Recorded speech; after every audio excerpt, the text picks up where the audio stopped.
My name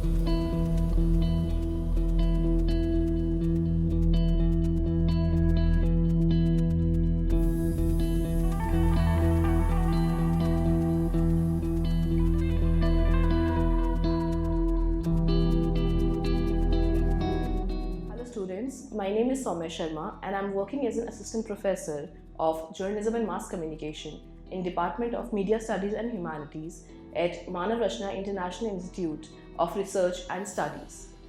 The topic that we are going to talk about today is crisis communication in public relations. Now, let's understand the meaning of crisis. By crisis, we mean any situation or incident that has the power to harm image of any brand or reputation of any company. Now, why crisis communication is important? Because if you don't plan your crisis communication on time, then it can definitely harm the image of your brand and it can cause a lot of damage to your reputation. So, we are going to discuss an article by Jonathan Bernstein, which is 10 steps of crisis communication. First of all, we'll divide these steps in two parts. First is pre-crisis and the second one is post-crisis. So the parts that come under pre-crisis, first is anticipate crisis. What do we mean by this? Whatever situation may come in future and situation you may face in future, the challenges that you think can come in your company, you should be prepared for that. If you are working in a particular brand, if you are the PR manager of a particular brand and you feel that this is the kind of problem that we may face in future, you should assume and anticipate that situation in advance. Second is identify your crisis communication team. You have some people who are subject experts in your company and who know a lot about a particular area or a topic.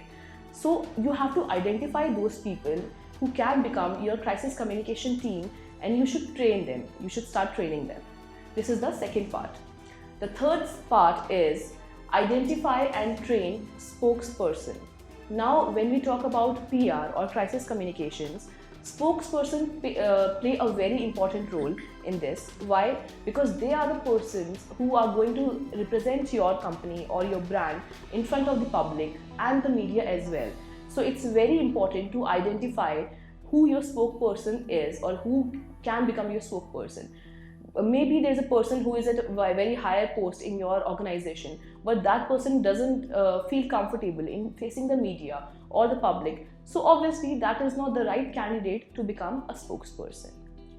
The fourth step is spokesperson training again. Why this spokesperson training is important? Because it is very important to know what words to choose and what to say when you are facing the media. Sometimes we say some things which are not correct politically, and sometimes we have to be diplomatic in our words. So you have to train your spokesperson so that when they face the media, when they answer their questions, even if they are faced with a difficult question, they can answer it smoothly and they can save the reputation of your company.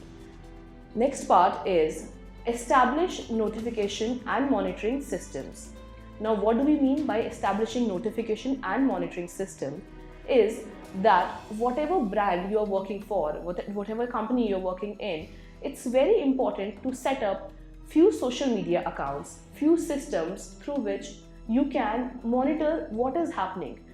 By monitoring, we basically mean whatever is being said about you, whatever people are talking about your brand, whether they are saying good, whether they are saying bad, what image you have in the market. It's very important for you to know all of that. So setting up social media accounts on, for example, on Facebook, Twitter, Instagram, and so many other options that we have today is very important so that you track each and everything that is being said about you, that is being talked about your brand. And notification as in case you have any update, in case you want to communicate with the public, with the audience, you can easily do that using these multiple platforms. The sixth step is identify and know your stakeholders. Now, stakeholders again play a very, very important part in your organization. Why? Because all the stakeholders and the employees who are there are somewhere or the other your PR representatives and your crisis managers, whether you want them to be or not. Why? Because obviously they are going out and they are talking about your brand to other people, to the external audience, and it is somewhere going to influence the image of your brand. So it's very important to identify and know your stakeholders and be in touch with them on regular basis. The seventh step is develop holding statements. Again, a very important part, develop holding statements. By this, we mean that whenever you feel that there is a kind of crisis situation that is going to come your way, or maybe something like this can happen in future, you should be prepared for it by developing some statements that are general statements but which you can use in future. For example, you know that maybe someday you can commit a mistake or some blunder can happen with your brand. So you can prepare an apologizing statement or comment which you can immediately release after the crisis happens. Why? Because it is better to prepare at this time when you are preparing it peacefully rather than preparing it when you are in a panic mode, because at that time the chances of making mistakes and blunders are higher. So you should prepare some statements which you can immediately release and you can immediately communicate when the crisis happens. Okay, so this was the pre-crisis part, and now we are going to talk about the post-crisis part. So the crisis has happened, and now what you're going to do about it? The eighth step in this would be assess the crisis situation. First of all, don't panic, which is very obvious, because if you panic, it is going to worsen the situation. That's it. So assessing the crisis situation means gathering as much information as possible at that time so that you can react accordingly. If you have incomplete information, you will react in a way that you should not be. So obviously that will backfire instead of helping you. So assessing the situation, knowing what has exactly happened, whose fault was it, who did what, who said what, that is very important. Once you have the complete information, once you know what exactly has happened and now what you should do about it, then only you can go on and take an action. So that's the eighth step. The ninth step is finalize and adapt key messages. Now it is time to take an action and communicate with the public, with the audience, with the media. You will have press conferences, you will have meetings, you will have other public speaking events where you will have to face the public and the media about what happened, what went wrong, and here you have to give the clarification or justification. Either you have to apologize if it was your mistake, or you don't have to if it was not and just a miscommunication or just a rumor maybe. So it is very important that now you finalize and adapt those key messages that you're going to communicate. Keep them simple, don't keep them very complicated so that it doesn't confuse the public. Keep them short and simple and be very clear in what you are trying to say and what you want to communicate to the public. The 10th and the final step is post-crisis analysis. So now the crisis has happened. Obviously, it was not in your control, but now that it has happened and somehow you have controlled it, you have to see why did it happen, what went wrong, what would have been better, what would have could have been done. So this is the analysis that you have to do after the crisis has happened.